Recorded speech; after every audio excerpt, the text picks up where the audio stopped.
Well, this is exciting for another episode, or what we call it, another live stream of Inspire to Build. And my name is Erica Hughberg. If you don't know me, I am based in the US on the East Coast, just outside of Atlanta. So if you are joining us live, please drop a message and say hi and share with us where you are listening in from. And feel free to ask questions at any point during this live stream conversation. And I'm really excited about this conversation because I'm here with Jyoti, and we are going to talk about security, governance, and AI and what that means in the AI space. So, Jyoti, who are you? Where are you right now in the world? Hey, Erica, it's so great to be here on you. Thanks for inviting me. I am based in the Washington, D.C. area, right by what I call the Vienna metro station for those that have been here, and for Hmm. those that haven't, come on down. Um, we have a really sunny day, so happy to be here. Well, I'm happy you have a sunny day. We have a sunny day here outside of Atlanta, but it is cold. I do like the weather report. If you came here for the weather report, here it is. But Jodie, I am curious, obviously. Who are you? Like, what is your background? Like, how did you get into governance and security? And really, what does governance mean? Because I think that can be tricky sometimes. Yeah, no, common question. So, just a little bit about me. As the former head of global cloud and product security at NetApp, Mm. I led the design and really the operation of the governance program there for security, and helped enterprise risk management. Prior Yeah. with Booz Allen, I was working with CISOs and Okay. chief security officers to help them on maturing their security operations environments according to regulations and best practices. And then I also had the opportunity in earlier venture roles and working with global network providers, where I was helping to bring innovation to market, right? So I Mm. did some cool things there.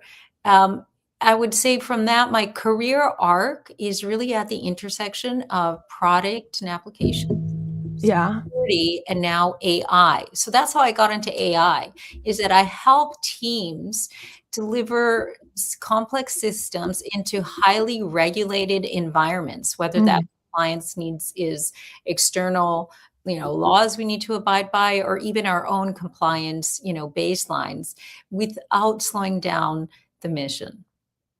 So I think that really resonates with me because I worked in fintech, which is a very regulated space. Like for majority of my career, I was in fintech. Also, hello Victoria, lovely that you're here. Welcome Canada, I guess. Lovely to have you here. And well, so talking about regulated environments, because it can be so hard to navigate actually 12:15. getting out through that, like, you know, the last door to production. And there might be like security reviews and other challenges through that. So, how I'm really curious, how would you define governance? Like, and where does what really is governance? What does someone who do governance do in a day? Yeah, it sounds so ambiguous, doesn't it? Like it sounds Yeah. like, a government or something. But, when we step back and just kind of bring a layman's perspective to it, governance is like the overall overriding sort of structure or framework that we want to bring to, how do we want to operate within, it could be our family or our organization, or, it's kind of how we are ensuring that there are um, best practice approaches, right, Mm. within an organization to be able to bring value to our customers. So this can go from, the highest levels of making sure that we have our senior executives define, what is our risk tolerance? What do we Mm. want it to be at a high level? And then how does that translate down into technical configurations that we can actually see through Mm. mapping it to best practices down at, the code level, Mm. the operational level, and that we're all aligned that we're doing this for a purpose of managing our risk. So that, in a sense, helps to define what people we need in place, what resources we need in place, what budget we need. Mm. And all of this helps to inform how do we operate. So that's what governance helps to provide in an organization. It's almost feels very, it's like structured, but feels also quite close to culture as Yes. a company. Like it feels, it blends with how a company operates. And I think something they just mentioned there, what I feel was one of the unlocks for me in building software, was when I realized that the risk management part, that people are not creating rules or guidelines to slow me down, but rather to actually understand what's going on. And the rules weren't there to stop me, but to rather enable me to safely navigate it. But I think that took me ages to understand, I have to be honest, because it always felt like, oh, they're just making rules. And I don't know, maybe some people love rules, but I sometimes were like, That is such a common tension between, I think, the reputation or brand, right? That, or, feeling that is brought to, oh, security is coming or compliance or audit is coming. But yeah. when you think about it, we really rely on it because as we're now looking at Waymo or what's that other Mm. called? Starts card Zemo or something. I don't know, but I know about Waymo at least. Yeah. And so can you imagine if we didn't have governance in there? If we weren't able to define policies and guardrails, we would never step inside that car. And so Mm. having that rule set, if you will, but really the approach, right, in how we want to develop things, how we want to Mm. monitor things, I think that gives us the assurance to trust innovation that we let it out in market. And then all of a sudden now that feels a lot better, right? It's Yeah. just getting there is a conversation. And I think that really is where the fun's at. Yeah, I mean, I'm happy that you find it fun. I found it like one of those growth moments in my career when I realized it was a conversation. If anyone is here live and also have gone through, like, I would say it's almost like a maturity curve as an individual, as an engineering leader, when you start realizing that maybe security, governance, etc., is your friend and they're there to help you and they're not there to stop you. But that that was a journey for me for sure. And in this AI space, so obviously people have done governance and security for a long time in software, right? And what did you feel was the biggest difference as we went into the AI era? Like, did you have to shift how you were thinking about things, or what stayed the same? Yeah, that's a great question because as we go through our technological continuum, right? What are we Yeah. doing? We're actually building on advances in cloud infrastructure, Mm, in processing capability, right? yeah. And um, the availability now, not only of huge amounts of data, but also the ability to cross over and connect to, all platforms. And so Yeah. now we have this magic called AI. Yeah. So what remains central to all of this is during each of these phases, right? When the internet is coming out, or when mobile launched, or IoT Yeah. launched, right? It's exciting to have these new possibilities, which is what I love Yeah. about being a technologist. But it's also, how do we do that in a balanced way to ensure Yeah. that we're not causing harm? And so that is what has not changed. Security remains critical and Yeah. central to the domain. You know what's really nice that you said that you talked about how you have been learning throughout this like journey, whether that, as cloud exploded or AI. And for those who don't know you, I mean, that is like one of the most wonderful things that through our private conversations is like you are such a curious and continuous learner. Like you are like one of these people who are not stuck in your ways. And I think that is so refreshing. Also refreshing when you see that in someone who is in security, governance, and worry about general enterprise trust is like such a I really love it. I just heard that in your voice again, and I just wanted to let people know who may not know you. Do you feel like that's accurate description of you? I've Yeah, never no, said it I out loud to you appreciate before. that. I appreciate that. And, it does pick up a little bit on, I think just look, technology is changing at every bend, every corner. And if you're not curious, right, if you are not a continuous learner, you're not going to enjoy it. And that's really what I do enjoy is what are these possibilities now that we can leverage to solve some significant challenges, right, across all critical sectors. Yeah. So I feel that is something that is an inspirational Yeah. target all the time. Also something that I see Victoria mentioned here, like in every company that's growing, you need rules on a certain level. And I think that is quite interesting because that I haven't asked you this question before, Jyoti, but I thought I'll ask you now. Do Mhm. you think that security and governance looks different if you're a smaller startup versus a big enterprise? Can a smaller startup take more risk, or can they not take more risk because they don't have the funds to go and fight something in court? I don't know. How do you look at that? Or is it Yeah. not that different?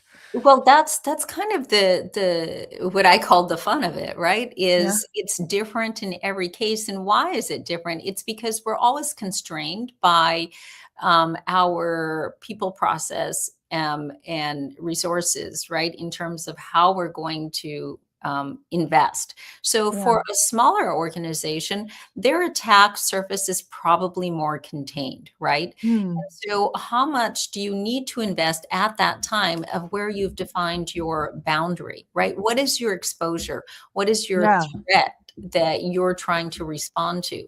For Fortune 50s that I've worked with, they have a very complex threat landscape. Mm. And starting with secure by design, we want to look at what is it that might make an impact to the organization that it would actually affect risk? And from that perspective, we can understand what types Yeah. of investments need to be made, at a very granular level. Yeah. Now, once again, this, whole risk tolerance and being able to manage that comes back to this word Mm. governance, right? Of what do we want to take on per our risk and how are we going to do it per our Yeah. governance? I think that's a really key thing you said there about the attack surface being like visible to you, because I worked in, you know, sort of various size companies at this point, and I I hadn't thought about it the way you put it, but when you are a smaller company, you have a much actually clearer picture of your attack surface versus when you are a 10, 20, 30, 100,000 people company, the attack surface become I'm sure it's probably exponential rather than linear in growth. And yeah, I like that. That your how how clear is your attack surface? Because if it is pretty clear, it's much easier to manage. So I love it. That was really nice. And it helps me think a bit differently Yeah, and you know what? about the world. It's also an industry conversation. So what I love about the or really the I think benefit that I gain from industry conversation is how we have frameworks out there. So as these, threats and risks are changing, um, organizational bodies and the community stands up. So whether it's Mm, OWASP or whether it's MITRE mm, framework or, NIST coming up, the yeah, community evolves to help define, right? Like yeah, how do I evaluate my attack surface, right? And what are yeah. possibilities? and what are those, best practices I now need to put in place. So for those of you that haven't heard of MITRE ATT&CK, they will help define, okay, how would a bad actor come in and actually exploit vulnerabilities or exposures of AI that is going to cause me harm? And what are Oh, TTPs, those tactics and techniques? And so based on that, that helps us quantify, in our specific environment, what an attack might look like and what controls I might want to put in place. And once we have that, we can then develop those guardrails and controls that maybe zero trust might inform. And so now, as you and I are talking, we're actually creating governance. This is how we should do it, right? And so that's really interesting. I also realized we talked about the attack surfaces and how, when you said that MITRE, you need to, probably can drop a link in the comments after this. You can share some of these resources for anyone, after we finished here, we can come back to LinkedIn and drop some links and resources that you think is really valuable to people. But when we talked about like how they might attack, so I had Charles on a few weeks ago before Christmas, and he has a startup together with his co-founder that does social like hacking, right? So they use AI to try and hack. When I say social hacking, like sending text messages, emails, social media messages, whatever it could be, to assess the risk surface and attack surface that is via people into someone's system, because people are leaky. People are leaky, and there's so many interesting things to think about, like the system's security, the security of the people not sharing important information, which can then lead to an attack. So it is really cool because, in this profession, we also need tools, right? And we also become more sophisticated with it. So, for example, if I was a surgeon, I've been able over time to leverage simulated environments, right? To help identify new procedures, etc. So this is actually a great use case that is a benefit that AI can simulate, these attacks, right? And help inform, right, what our security posture should be. And I, especially for agentic environments right now, whether it's Gen AI or just, agentic, they are so adaptive. They are so um, opaque right now that to have that visibility, that observability in AI environments at the workflow level, you almost need that AI sort of pen test that's happening, or simulation that's happening, so that it can go across every layer to understand where the vulnerability might be, right? So how does it Pretty. really make it either difficult? Like, what makes it difficult? So if I'm about to build a new AI-powered feature or agentic, like I have AI in my system, what are my, challenges that I would need to be aware of if I want to start with a security mindset, what should I think about going into building? If we take a very simple feature like a chatbot, right? Yeah. So That's look, if I were a builder, right, and I'm thinking about security, personally, I would want to, the teams to look at security at the workflow level, right? And so what does okay. that mean, right? So for example, if you're building out a feature that maybe, recommends a ticket, right? Everyone's always talking about airplane tickets and reservations Mm, and stuff, or it's retrieving data or making a recommendation yeah. of some sort, right? Then at a workflow level, what data source is being touched? And Mm, um, do we have visibility? What are the controls on those data sources, right? mm, What is the So for example, is that data being treated as classified or controlled in some way? And is Mm. that being observed in the workflow? What happens if the output is wrong, if there's a hallucination? What is the control of it coming back through some observability layer or some other trigger that helps ensure that the output is correct? Is Yeah. human in the loop required or not? And Yeah. if that output triggers another automated action, right? Yeah. Then did that next action have the appropriate access and authorization to carry out that action? So this is Yeah. all within the workflow. And if you have your use case, whatever you've prioritized to build out an AI system, and Yeah. you're evaluating, how does that behavior change over time, Mm. right? Do we have that consistability or do we have prompt drift, right? Oh, Then what yeah. is the change behavior in that to help control that? So these are all new areas, but the core fundamental in terms of a zero trust approach of Yeah. starting off with, is the access control correct? Do we understand who or what is access Yeah. and how? So I think this is, what I'd like to see in terms of, AI and security as you're building Yeah. it out.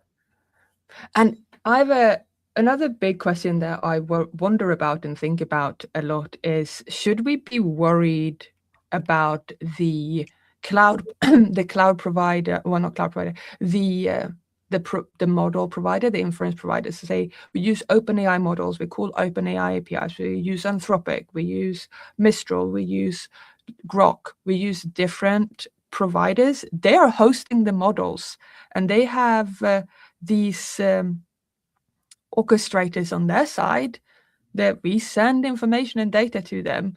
Obviously, there are, enterprise deals where they say they have a zero data retention policy. They're not training on any of the data. Should we be afraid of using those services and Yeah, opt no, for open source self-hosted, or is that worry inflated? yeah. So at the core, right, dealing with hyperscalers, it's always a shared responsibility model, right? So Yeah, let's break that down a little bit. Um, the benefit that any of these hyperscalers provide is that there is so much native capability that they're bringing to the table with the types of models that they offer. yeah, And from that perspective, because it's a hosted environment, and if you have your infrastructure already in that environment, you can very easily add on managed observability, right? Of yeah. what's happening with these models that you've selected to use. Mhm. Now, what we don't have visibility to necessarily is the depth of transparency or Yeah, explainability of how these models are put together, right? Um, yeah, that's their secret sauce. But it is not inexpensive, right, to train a model and bring it to market and maintain it, right? yeah, So, in terms of shared responsibility, it's just like, using their compute power or their storage infrastructure. You have responsibility for, how you're using the infrastructure. mm, You're bringing your data to it. You want to ensure that you have controls on your data when they're in use. yeah, But in terms of the actual models, it's the hyperscalers that are taking on quite a bit of responsibility on the back end, right? yeah, That we're assuming that there's bias that is being mm, controlled. There are prompt injections that are being protected against. Now, if you are a huge clinical environment, you can maybe take a yeah, model from the cloud, an infrastructure provider, or you might decide that, you know what, I need to customize this, fine tune it. yeah, And then that also is a huge investment. But then now you start taking some of that shared responsibility yeah. of that and figure out how you're going to host it. So, this goes back to governance. How Yeah. do we want to do this? Yeah, right? and what risk are we willing to take? Exactly. How do we assess this risk? I think it's hard to assess risk sometimes. Like, how much, what could I trust in OpenAI, or should I go with Azure OpenAI? Do I trust that more? And trying to figure out, and I feel like some of it is just feeling. Does that Yeah, make sense? yeah, Like, and how even do I feel about it as a builder? Like, do I feel comfortable with this provider? Do I trust it? And at the end of the day, it's people on the other side running a system.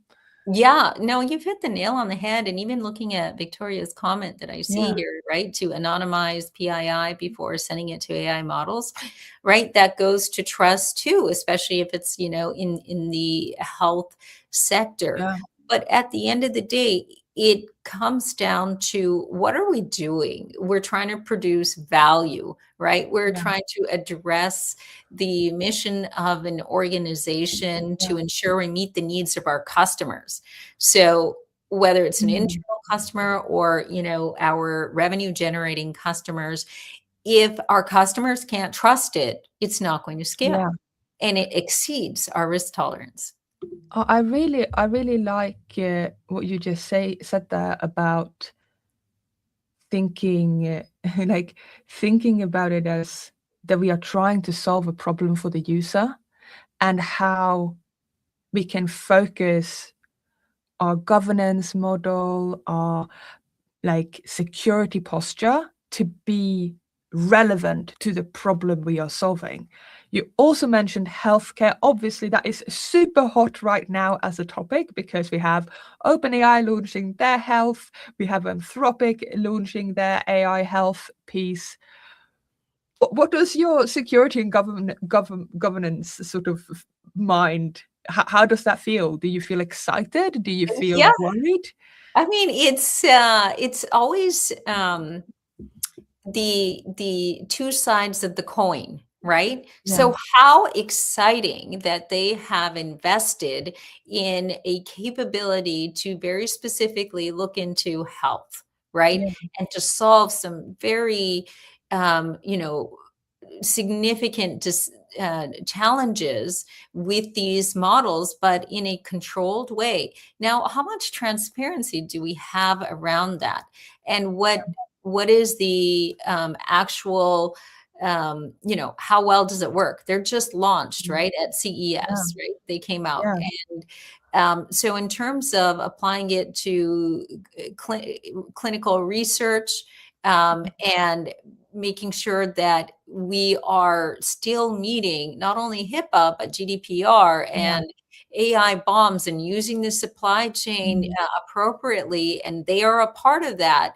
This mm, is where I don't think we fully defined the type of transparency that we need for yeah, these health applications to be trusted, right? yeah, Um, so it's both sides of the coin, right? We have yeah, we have now this incredible capability, and that's exciting. But yeah, once again, how do we balance it? yeah, and I feel how do I know if I got, say, insights or health insights from AI, I also kind of want to know what assumptions were made about my health to come to this conclusion. Because most likely I've done a bad job, even if I import my medical records, to have a full picture of my body. Even if I link up my Apple Health and everything, I think that is the hard one, right? Like, why am I getting this advice, and why am I getting this back? Yeah, I I don't know exactly. I think we just have to check out these tools a bit more to learn right. how they serve So, us. so I believe, the use cases right now are like for common colds and things like that, like they Yeah, can prescribe things, right? And so when we look at historical data, I think there's so much that can be leveraged of, okay, yeah, what are the symptoms of a common cold and what are the yeah, things that make it better, right? But yeah, to your point, right, if there's a rare condition, yeah, then the data available, right, might be incomplete, and then it starts going in places that you're not sure that yeah, it brings the trust. And so responsible AI, right, yeah, um, I think that is still being defined, holistically of what does one organization consider responsible versus another. That's another thing, because Yeah. who is building it? What is their standards for responsible AI? What do they care about is going to influence a lot. I guess And at the end of the regulations, day, right? yeah, and Regulations are regulations. trying to bring in that standardization, Mm. right? And that's why we go through audits, right? Of Yeah. like, because Audits. Yeah, it's so fun. It's so fun. I love an audit. No. Yeah, lots of work. I had a wonderful manager who would like run practice audits. Why? Because to make a real audit less scary yeah, and less overwhelming, because you already have a process in place to get hold of all of the information and all of the things you have to present in an audit. right. But so that's a really interesting weird sidetrack there, like be Yeah. prepared for an But audit ahead of this time. Yeah, and but going back to this healthcare, right? Yeah. It's just what you were expressing. Well, do they have information on me? Is it accurate? And what is the common baseline? And aren't you glad, as a person, that these control mechanisms are in place? Yeah. Also, by the way, I'm super excited about AI and healthcare. I think it's a really interesting space because all of us have a body, all of us have health. So it's super fascinating. Yes. Uh, like we've put AI to work for helping people code. Not everyone codes, but everyone has a body and Yes. everyone has health. So is this the moment where AI becomes mainstream? Because suddenly we're talking about something that everyone has some relationship with their body. So I Yes. find that really fascinating. I've had a great time with AI and coding, and Yeah. I do have a question for you there, actually. Yes. Yes. AI and coding, Yeah. I mean, I just thought about this as I said this, as a, you know, this is like a bit of meta thinking. Bear with me. So imagine I buy software from a company that is using AI to help them build the software I'm buying, which is pretty much true for most software in 2026. So, well, what are the checks and balances? We talked about having, understanding your attack surface. Can AI coding make it harder for people to actually understand their attack surface in their software? Sure. Why not? I mean, it depends on how AI is implemented and, how controlled it is. So if Yeah. you are not setting policies on how, you know, okay, let's talk about AI in terms of the different components. What models am I going to use? Can it be any model, or is there a certain requirement of a certain type, Mm. right? Like the And enterprise can approve which models are allowed to be already in exactly. code. Yes. Yeah. And then how is my ecosystem, Mm. SaaS providers, the tool stack that I'm using, Mm. how are they using AI, right, in Yeah. my environment? Is there some data sharing going on that I don't want going Oh, on, yeah. right? There's that. In terms of then the um, the pipelines, right? Yeah. So as we get into, vibe coding and building that Yeah. code, It's right? 12:45. What is the sorry, my Yeah. automated timer's on. Yeah. But uh what is, are there automations being put in Mm. for like pull requests and commits? And do we allow that? Do we allow that for only a certain type of code, only for test Yeah. code? So these are all things of how governance helps to create that baseline of, otherwise, to your point, AI can actually increase risk. Yeah, I think that's like a tricky one because I know for me when I do like AI assisted coding and I do or vibe coding even, I get like, Yeah. wait a minute, how do I know how do like I have like, wait a minute, I really kind of want to start by defining my security. Like I want to encrypt data in this way. I want to do this for data in flight, data at rest.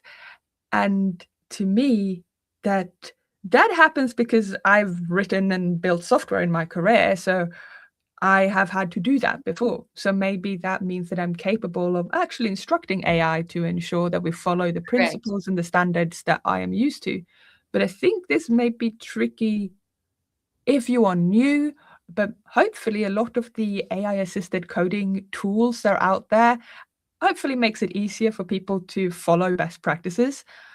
Funny coincidence, I did not think about this as I talked about this, but on Thursday I have Hannes here, who is from Rue Code, which is a coding assistant agent that you can put in Cool. VS Code. So maybe I should ask him some of these questions too, Yes, like his yes, yeah, perspectives, as um, like, absolutely. how do you actually make sure your users of the tool is making things secure? So now I got a new question for him from There you this go. conversation. And do you think, looking into 2026 and what the industry looks like at the moment, what where do you think security and governance is heading in 2026 with regards to AI? Is it getting harder? Is it getting easier? I think for the next foreseeable future, we're going to see operational efficiencies. We see them today. I Mm, think we're seeing a 20% improvement. However, having production ready systems, like even when you mm, and I was trying to build a workflow the other day using mm, Make. And when you go into yeah, that environment, make.com, it helps to automate workflows. mm, It gives you the ability to pull in all these different third parties of, yeah. whatever you want to use. However, Connect with your email, connect with your oh my Google Drive. goodness, to Yeah, troubleshoot these things, the evaluation of these and ensuring that they're following the right yeah, security standards you need it to follow, this is going to require a significant operational um, lift, right, for production ready, customer mhm, facing, customer revenue generating environments, because those are very complex systems that are generating revenue today. yeah, And to risk any replacement of that, we need to ensure that we're not losing any ground there or increasing our risk more specifically, right? yeah. So I think it's going to get a little bit harder. Like There's harder before it gets easier kind of yeah, thing. and there's gonna be areas where it will be easier, like vibe coding. You can use it not only to go faster, but to learn as you're going. Yeah. What are the best practices? What is I've more learned secure so snippet? much. Yeah. Yeah, So that's going to be easier, but I think getting to that production level, being able mm, to prioritize your use case, have the evaluation, have the explainability and the transparency of the yeah. system that you've created, that's really where I think the time is going to be consumed. And have you seen any new, like, tools for people who want to make sure the systems are secure? Have you seen anything come out recently that you think people should check out that would help? Or or is that a space that is sort of ripe for innovation? Oh, there's so much innovation going on. I mean, everybody is, undergoing a startup right now, Yeah. and there's a lot of investment money available. So I hate to mention, one tool over another, um, Yeah. but what I would say is, in terms of optimizing your environment today, take a good look at where is it that you want to bring value? What is your current infrastructure? And what are the possibilities that are AI enabled within that infrastructure? So that's a cost constrained way to produce, maximum benefit over time. So, like for example, in environments I've been in, each business team had a different set of tools, Yeah. and within those tools, right, we want to be able to understand what are the capabilities, but then create a unified vision, right, Yeah. of that transparency, that Mm. observability, that are we all maturing in some way that we've decided on, you know, Yeah. um, In together. inside of a company, like especially in enterprise, who cares and why do they care about, like, these type of reports and this type of transparency and visibility? Why do they Yeah. care about knowing? I Like, love why the isn't it just question. like guardrails that trips or whatever. But who is interested in these reports, So, and so when are let's they important? pretend Erica now is a product owner, Yeah, and Erica now is using AI to ship new features in her product to do X, Y, yeah, Z, right? yeah, But as your developers, your team now is using vibe coding, well, how yeah, do you know if there's new vulnerabilities that have yeah, been inserted, and that there's some visibility that you've gotten before you take on the responsibility yeah, to ship that code, right? yeah, Because now it's customer facing and you need to maintain it.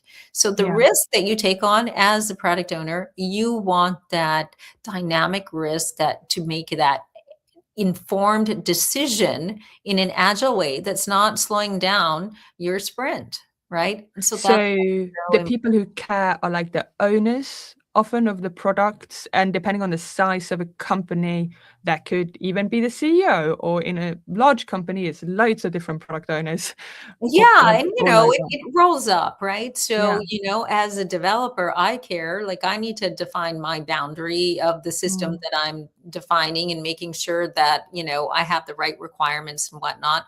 But as yeah. your commits go up and you're now part of an overall system, then the product owner cares, right? And then Yeah. as you continue to move up in terms of owning risk, yeah, the Yeah. C-suite cares because now we're reporting into a board and we have Yeah. cyber insurance or cyber risk, right? So the Yeah. whole organization Like, really cares.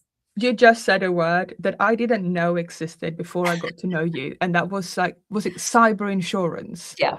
Like, what on earth is that, for those who don't know? I didn't know what that was before you told me about it. I didn't even know it was a thing that companies Yeah.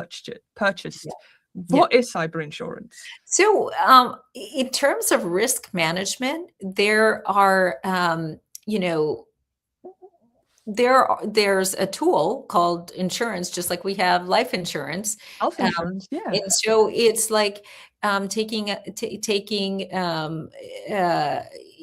product of insurance that, so if you're hit with a ransomware attack or some Yeah. other kind of attack, right? Yeah. It helps to manage, this is called transferring risk, right? Mm. How you're going to treat that Mm. scenario. So some you're going to make investments in according to best practices and according to Yeah. regulations.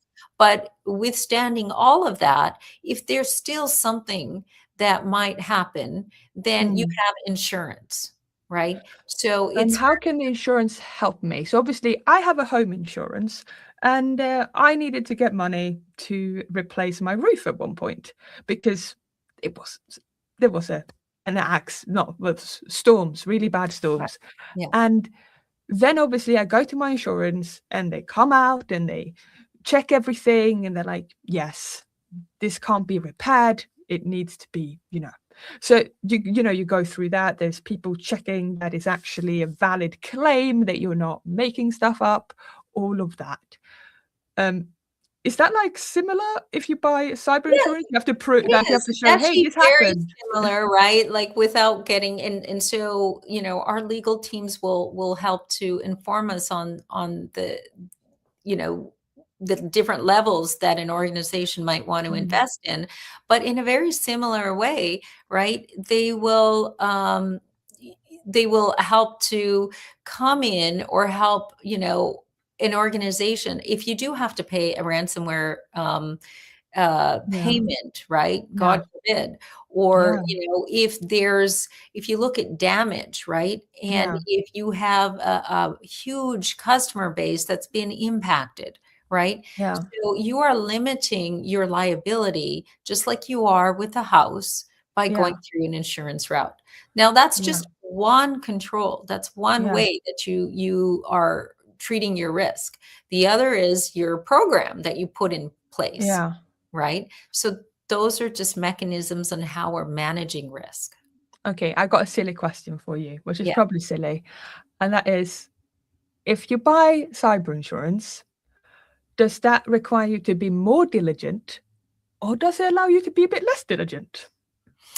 And these are decisions that our executives are making Yeah. every day, right? Ah, Is, how much risk are we going to control within our environment? What visibility do I have to make a good mm, decision on that I feel confident? And then mm, of the part that I cannot control or choose not to control, then that yeah. is the part that I might consider an insurance option. Mm. Do small companies buy cyber insurance, or is it just big companies? I mean, Or I do you haven't know? heard I of don't know if you the know. small companies. You're right, because we talked about, Yeah, their exposure is very different than, yeah, like an MNC or something like that. yeah, So it may not make sense to go down that path, but it just depends on the organization. They yeah, might have IP sitting in their data stores that yeah, is, they cannot afford not to get the insurance. So yeah. it just really is, something each Like an organization. expense you have to Yeah, think about, like, is this gonna give me value? yeah, So to sort of get to the, I guess, end of this conversation, yeah. I always want to ask what your advice is to anyone starting to build AI-powered features. How should they think about, the world 2026? And with your security, governance, and trust lens, is there any specific advice you would tell someone who is starting to build AI-powered features? Yeah, for builders, right? Having gone through all these processes of what does it take to have a secure system, it comes down Yeah. to, I think, three things that we can do right now. One, Yeah. let's define our scope. What is the Okay. boundary that Um, we want to have AI help influence, right? So yeah. define the decision boundary. What can Mm. AI decide and what can it not, right? Yeah.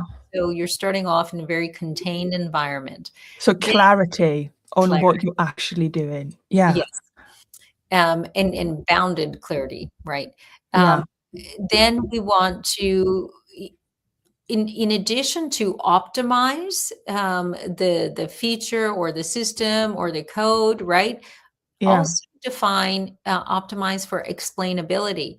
Can you explain? Is it transparent Mm. what AI is doing? And can it be observed? And so if you can, then you can start to understand how to govern it, right? And what Oh, that does is this third thing is that you want to treat trust just like a feature, just like yeah. a policy, or sorry, a product feature, right? Yeah. Um, that if I can trust the system, given that I've now implemented policies because I know what my system Mm. is doing, Yeah. then it can be scalable and it can be um, trusted. Yeah. And open up for actual innovation within those boundaries Yes. and that clarity. Yeah. So I Those have are, like, yeah, so talk about clarity, like bounded clarity, explainability, so you can observe and govern it, and then think about trust as a feature of your correct. solution.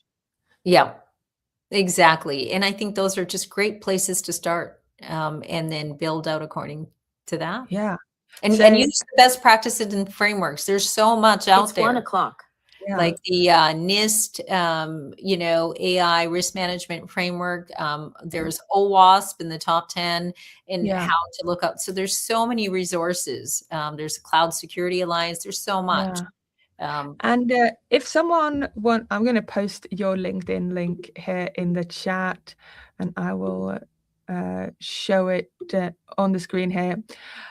What?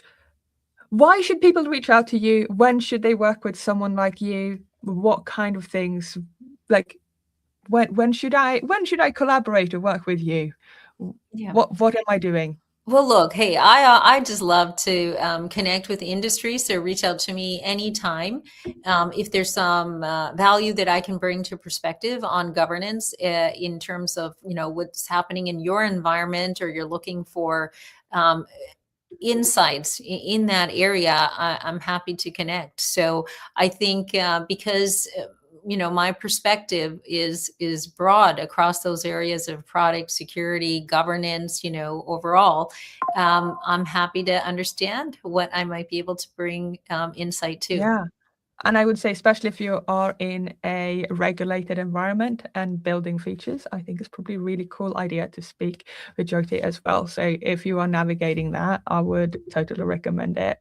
And for those who want to get started building and integrating inference into their solutions, I work at this company called Tetrate, and we have a router, so router.tetrate.ai, which provides you loads of observability and visibility and allows you to put in rules and guardrails, which actually incidentally happens to be related to our conversation here. So if you're into that and you want to try things out, and also especially secure MCP interactions, we have some tools for you. And if you sign up with your company email, you get $5 for free to play around. So if you're into that, please check out Tetrate, the Tetrate agent router, which is on router.tetrate.ai.